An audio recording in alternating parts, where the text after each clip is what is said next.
I'm going to record this, so don't say anything uh, bad about the devotees. um, I was wondering, Devananda, I don't know if you can you see the screen now? I wanted to read this part, but I'm trying to make it a little bit more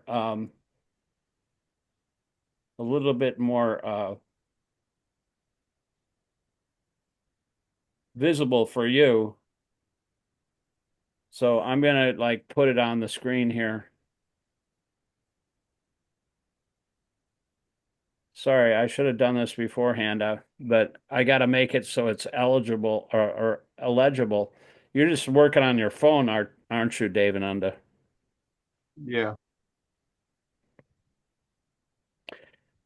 Can you see the You- screen the way it is right now?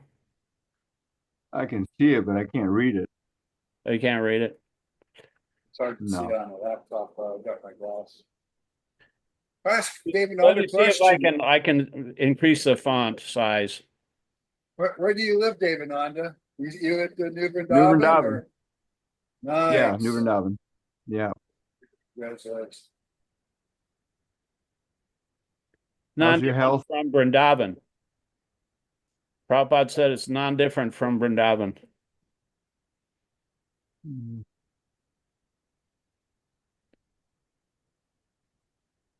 And so I was just reading yesterday.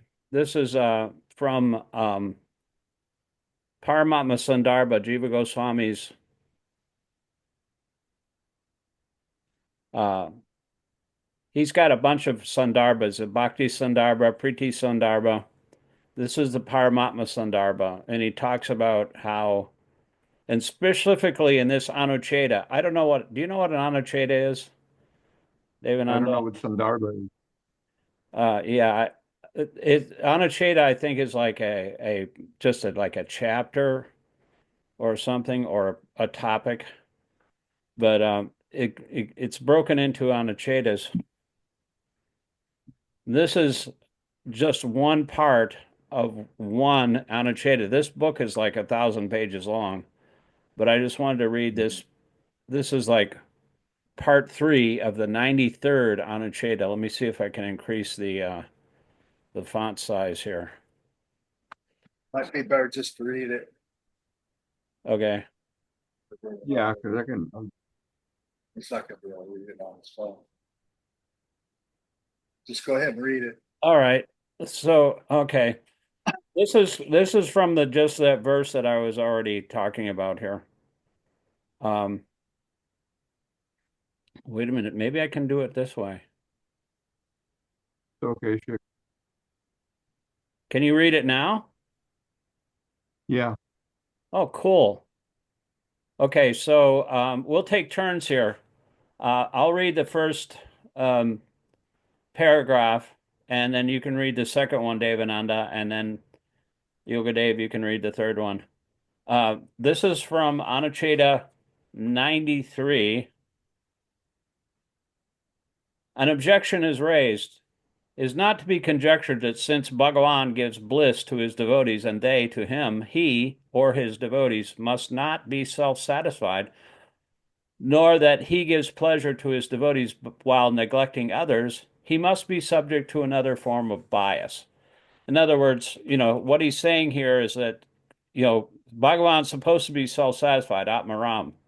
And so, if, he gives bliss to his devotees or they give him bliss, they must not, or he must not be self-satisfied. Then, and he goes on to point out that if he gives pleasure just to his devotees and not to other people, he must be biased. So you can read the second paragraph here, Devananda. He The answers. the an the answer to the first objection is that although the sages have bodies endowed with the power of transcendental being, Vishuddha Sattva, and have thus attained the very pinnacle of self-satisfaction, when we see Bhagavan's affection toward these devotees, it can be understood that this quality is a consequence of his self self-satisfaction and not opposed to it. In other words, he's self-satisfied. It doesn't have anything to do with whether or not he's Atmaram or not, you know. Go ahead, Yoga Dave. Okay. Similarly, in the story of Jada, No, wait, above that. As Sri Krishna, okay, as Sri Parikshit said to all the sages, you have no purpose to fulfill in this world or in the next other than bestowing mercy upon others. For that is your innate disposition. similarly, in the story of Jad Bharat, quote, the highly realized Jad Bharat explained the true nature of the self out of supreme compassion for the ruler of Sindhu. What was his name, the ruler of Sindhu? That was Rahugana, wasn't it? No. No, Rahugana was, yeah, King Rahugana. That's right. Yeah, King Rahugana, he was carrying him on a palanquin. Hmm. And you know, Jad Bharat didn't want to step on any ants, so all the other carriers were like missteps. You know, it was his fault, but and the king started chastising him. You know, he started being sarcastic. You know, and he finally thought to punish him. But even though he was offending him, he actually just started instructing him. He opened his mouth. He was acting like a mute. You know, he didn't. You know, deaf dumb. But anyway, that's a fantastic story. But and also, let's see. Similarly, in the story of Jad Bharat, the highly realized Jad Bharat explained the true nature of the self out of supreme compassion for the ruler of Sindhu, even though he had been offended by him. Srimad Bhagavatam 3, 5:13-24. Go ahead, Devananda. And also in Narada's previous life. Quote, the sages, though equal to all, showed special mercy to me, who rendered service unto them and spoke but little. Srimad Bhagavatam 1:5-24. Yeah, this is in a previous kalpa, you know, like in before the birth of Brahma. So this is like trillions of years ago. You know, when Narada Muni was taking care of some sages, he was a maidservant's son, and some sages in the rainy season they stopped, you know, traveling, because that's what sages do during the rainy season. They just hang out in one place, and his mother was taking care of him, and Narada Muni was a child, just the son of a maidservant, and he um, listened to the sages, and he asked permission to take some prasadam from their plates. And just by doing that, they were merciful to him, and he became Narada Muni in his next life. That's the potency of association with devotees and also prasadam. So what's not to like about that? Go ahead, Yoga Dave. You read the prayers of Queen Kunti. I bow to you, who are the only wealth of those devoid of all attachment, who are free from the functions of the three gunas, who delight in your own self, who are peaceful, and the Lord of liberation. Swami comments, the compound akinchana vita means you are the all in all for those who have no possessions, namely the devotees. I remember this one devotee named he became initiated. He came from a rainbow festival. He came to New Vrindaban. You remember Kinshana, Devananda? No. Anyway, he came from a rainbow and he came with like tons of suitcases. And a Kinshana means one who has no possessions. And all the suitcases had his name, Does a he still Kinshana. live in? Is there an Akinchana that lives in Taliban today, I don't across know. from? I can't think of if it's the same person or not. I But think there's an Akinchana. anyway, I thought that was a little ironic that he had so much stuff and his name was Akinchana. Yeah. He should not do so. Should he not do so, the flawless Bhagavan would incur the defect of ingratitude. In other words, you are the all in all who have no possessions, all the all in all for those who have no possessions. In other words, the devotee thinks that Bhagavan is the only thing that they have. And so Bhagavan takes care of his devotee, he cares for the devotees, and he doesn't, because they don't have anything else but him. They don't have any possessions. They don't have any, they give up everything. So we'll just take turns reading here this. Devananda, read the first paragraph. Commentary. An objection to the above conclusion may be raised that Bhagavan acts solely for the pleasure of his devotees, indicating that they are not self-satisfied. Moreover, because his devotees also give him pleasure, it would mean that he himself is not self-satisfied. What is more, he must be biased because he acts only for the devotees' benefit and not for others. Go ahead. Go Sri, ahead. Sri Jiva replies that Bhagavan's devotees are fully satisfied, having completely transcendental bodies endowed with the Vishnu-sattva. Bhagavan has love for all his devotees, just as his devotees have love for him. This mutual love, which manifests as a desire to please the object of love, is not a sign of personal dissatisfaction, but is actually an outcome of the quality self-satisfaction or love. Only a person who is satisfied within himself can love and serve another without any motivation. One who is lacking self-satisfaction will seek personal fulfillment through his actions. Thus, the quality of self-satisfaction and service to the object of love go hand in hand. See, that was the quote that I showed you at first that you read, Devananda. Yeah. That Mhm. last sentence there, or the last three sentences.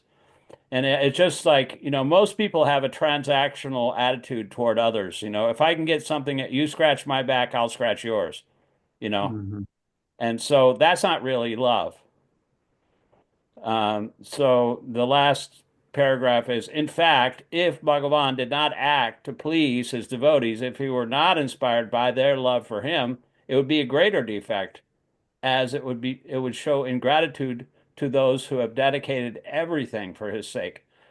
This answers the first objection raised by Sri Jiva. See, this is going Mhm. into the weeds because Jiva is like, he's elaborating on the previous points that he made before. Um, this is a good section here too. I just want to continue with this. This is 93.4. And Devananda, you can read the first paragraph after I read the title here. Bhakti exists both in the Bhakta as well as in Bhagavan. So this is talking about the nature of bhakti. It's just really, really enlivening to hear this because you actually understand how Krishna interacts with his devotees, and it's part of his intrinsic nature.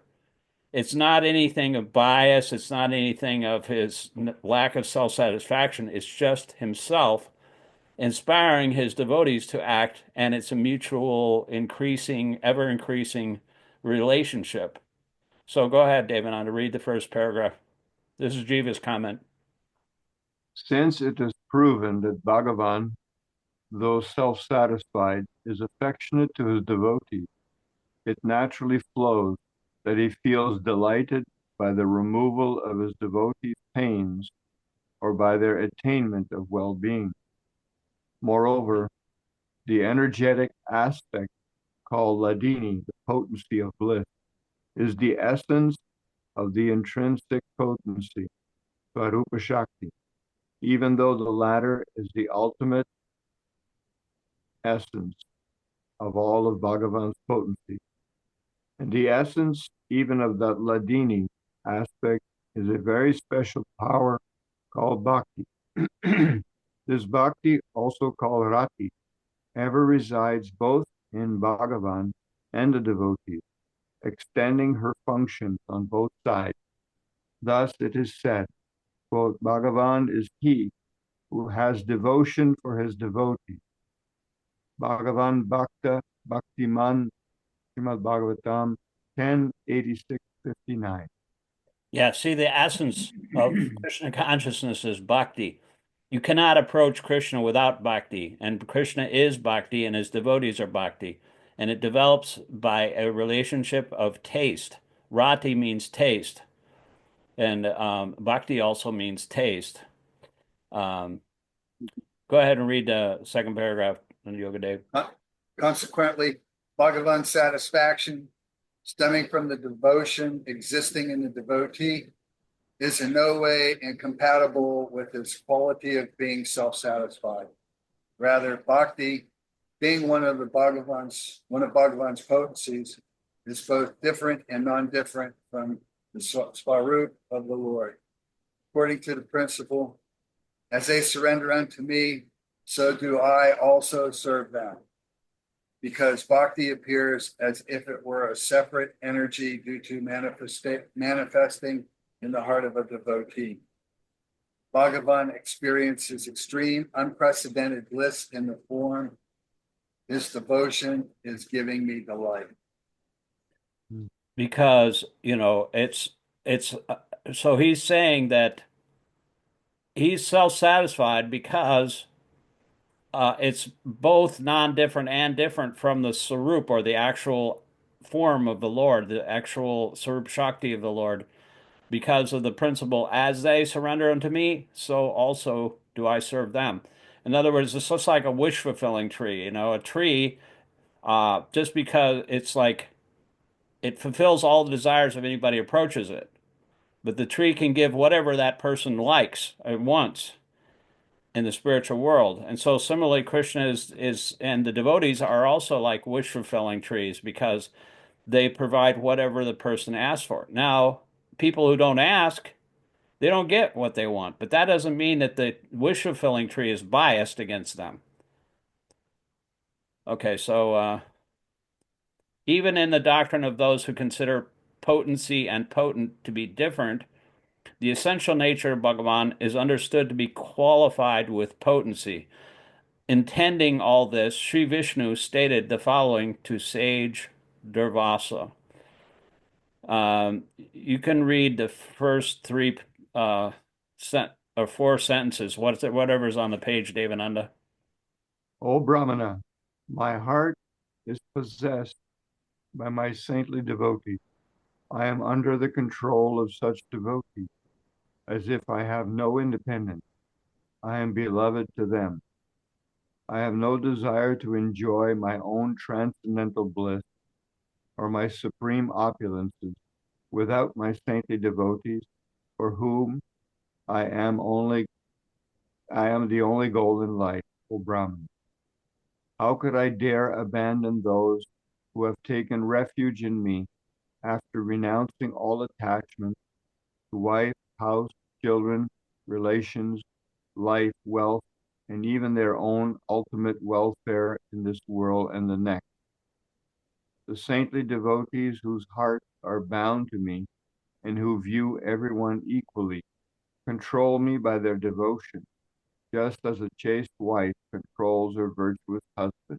Now, do you know the context of this statement? I And suspect that it's Krishna speaking about his devotees, the gopis, who left everything behind for him. no, I mean, who is this spoken to? It's spoken Well, by this the right sage now Durvasa. is Durvasa Muni. Yeah, because he offended King Ambarish. And Mhm. so, he created this ghoul monster, out of thin air, and to kill Maharaj Ambarish. And so Krishna, you know, he took its chakra and annihilated that monster. And then he started chasing Durvasa. And so Durvasa went all over the universe trying to take shelter of Shiva and Brahma and this one, that one, and without any luck. He said, I'm not going to be able to protect you. Vishnu is the supreme, you're going to have to, go to him. And so this is Krishna talking to Durvasa Muni, saying, I'm controlled by my devotee. Even I can't, protect you. I have no independence. So, Is that when he said, well, I don't even think that works? So he tried it to his own head and then he no, cut it that's off. a different It's a demon. different story. This is actually a Brahmana, mystic Brahmana sage, Durvasa. He was very ill-tempered. Um, so You can read these two sentences here, Dave. Okay, fully satisfied by their service to me, the devotees do not desire even the four types of liberation attained through such service. How then can they covet any other thing that will only be lost with the passage of time? The saintly devotees are my very heart. While I am the very heart of the saints, they know nothing more lovable than me, and I know nothing at all other than them. That's really sweet. Hmm. This series, verses 3 to 5, deny that Bhagavan is ungrateful. Verse 6 negates the opinion that he lacks self-satisfaction, and verses 1 and 2 show that bhakti is the essence of hladini, the pleasure potency, which is in turn the essence of Swarup Shakti, his eternal essence.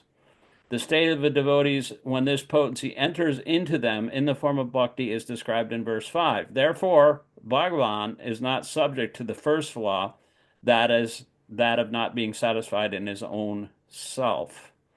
Go ahead, Devananda, read the first paragraph here. Commentary. Srila Jiva Goswami does not deny that Bhagavan derives bliss by favoring his devotees. Still, this is not incompatible with his nature of being self-satisfied. The reason for this is that it is Bhagavan who bestows his own bhakti on his would-be devotees. Bhakti is the very essence of Bhagavan's intrinsic potency. Bhagavan grants his power to his devotee, who is then guided by it.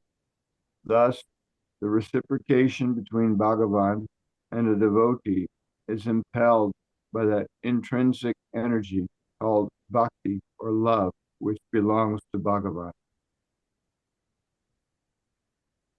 Go ahead, Yoga Dave. The intrinsic energy is not different from Bhagavan, and thus he derives pleasure from his own energy, not from something external to his Swarup. This does not make him subject to any lack of self-satisfaction, which would be a defect. Bhagavan is devoted to his devotee, just as his devotee to him. Both of them are self-satisfied, yet continuously yearn to serve each other. Being impelled by love, this indeed is the nature of love, which will be discussed in much greater detail in Priti Sandarbha. Yeah, I can't wait to read that book. That must be the end of his Sandarbha series. There's the Tattva Sandarbha, I've already read that, and the Bhakti Sandarbha, I read that, and now this is the Paramatma Sandarbha. But the Priti Sandarbha must be like the essence or the conclusion of all the Sandarbhas. All this is based on the Srimad Bhagavatam. Although Bhagavan is complete in himself, he yet derives unprecedented bliss by serving his devotee. He becomes completely controlled by the love of the devotee. In fact, this love can make him forget that he is Bhagavan and cause him to experience extreme delight in being controlled by the bhakta. That's why Krishna enjoys being ordered around by Arjuna on the chariot. You go over here, let me see all these guys. And so Krishna drives a chariot. And he says, just see all these warriors. He was kind of being sarcastic because he was reading Arjuna's mind. He knew he didn't want to fight, but he enjoys being controlled, and he wants to see his devotees. He likes the chastisement of his queens and his girlfriends more than the prayers of the Vedas. He likes that. I mean, that's just the way he is. It doesn't mean he's not self-satisfied. This behavior of Bhagavan is beyond the ordinary conception of God as creator and controller of the cosmos, rewarding piety and meting out punishment for wrongdoing. Go ahead, Devananda. The verses cited here were spoken by Bhagavan Vishnu when approached by the sage Durvasa for protection from the Sudarsana chakra. Durvasa had offended a great devotee, King Ambarish. In anger at a perceived slight, he had wanted to kill the king by creating a murderous phantom. Bhagavan's disc, Sudarshan, immediately came to the rescue of the innocent king, burned Durvasa's apparition to cinders, and then began chasing Durvasa, who had to flee for his life.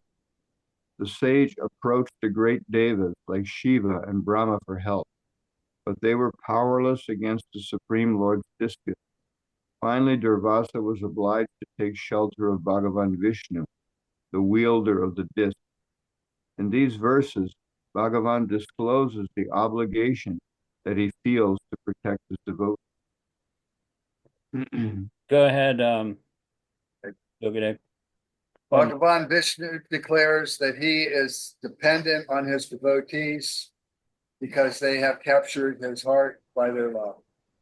Love is the most powerful charm that can bring even the Supreme Person under control. In Karma Sandarbha, Sri Jiva Goswami writes that the bliss of Bhagavan is of two types, namely Swarupananda, that belonging to his intrinsic nature, and Swarup Skatyananda, that belonging to his intrinsic potency. Of these, the second is superior to the first. The second is further divided into two types called Manasananda, that which pervades the psychic or mental quantum, and Vasaryananda, that related to the opulence of the majestic of Bhagavan. Sorry. The first of these pertains to his devotees. The second of the verses spoken by Bhagavan Vishnu implies that the bliss of his loving exchanges with his devotees is superior to both to Swarupananda as well as Ivarshananda. He asserts that without his devotees, he does not covet his own self or his opulence. In the verse that follows, he states the reason for this. These devotees have sacrificed everything for him. Bhagavan is not ungrateful, so he cannot afford to forget his devotees. The implication of all this is that Bhagavan acts only for the sake of his devotees. Even the acts of creation and so on are undertaken simply for them. That's any comments? Or that's just amazing that he creates this whole universe just for the devotees. Fulfilling our desires. Yeah. We wanted to play separately from him. So he creates this little playground just so we can become rectified sooner or later. Mm-hmm. That's pretty sweet, this whole section here. And he doesn't take pleasure in one sense. I mean, that's the inconceivable nature of the Lord too. He takes pleasure, and yet he doesn't take pleasure in seeing us being in this world and being under the illusion of separation.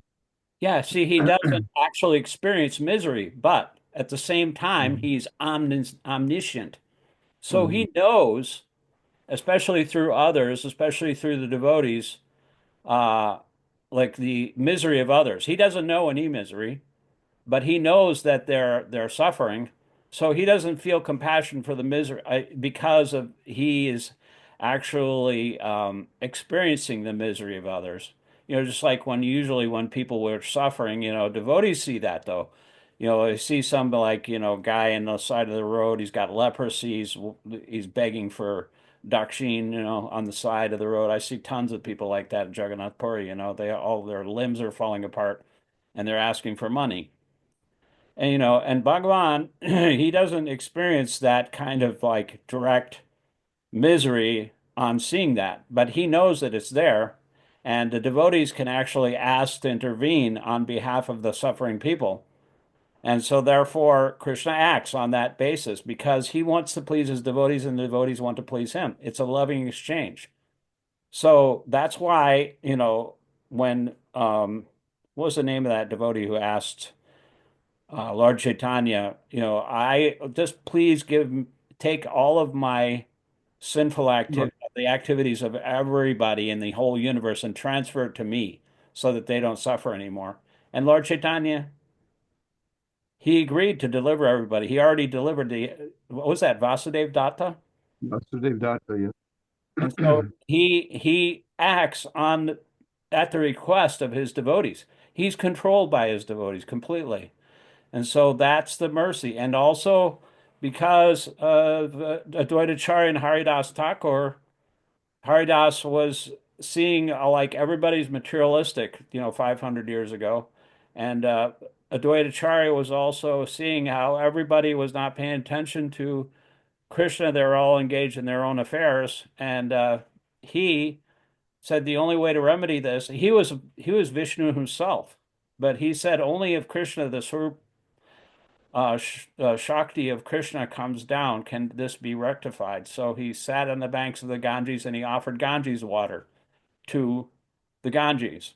You know, it's all like a circle. It's like when you go, your father wants something for a birthday present, and you ask for money to go buy him a pack of cigarettes. It's just coming from Krishna. It's coming from the Father, but it's therefore the gift of the Father, but it's also a reciprocation, and He reciprocates with His devotee. As you surrender to me, I reward you accordingly. So that's His mercy, and that's the play of love, and it's ever increasing. It doesn't stop. And we have 1 minute left. Does anybody else have any comments or questions? Sorry, this is a little different. That Justin Davis, now that's a book I should look up, Devananda. Oh, yeah, it's a novel. I mean, you might find it interesting. It's a novel written by Hridayananda Goswami, and Justin Davis, 3 words. Justin Davis. Davis is a town. Yeah, yeah. yeah, and that's what caught my attention. I had no idea there were devotees in Davis, so that's very interesting. Okay, I'm Well, sorry. it's fictional. It's Okay, fictional. Yeah. the novel might not be worth it for me, but I just It's kind of found that like very curious. it's kind of like a Lord of the Rings type of book, I guess. One thing that I appreciated at first glance was the font. It's a very good sized font, and the sentences are very short, and they're the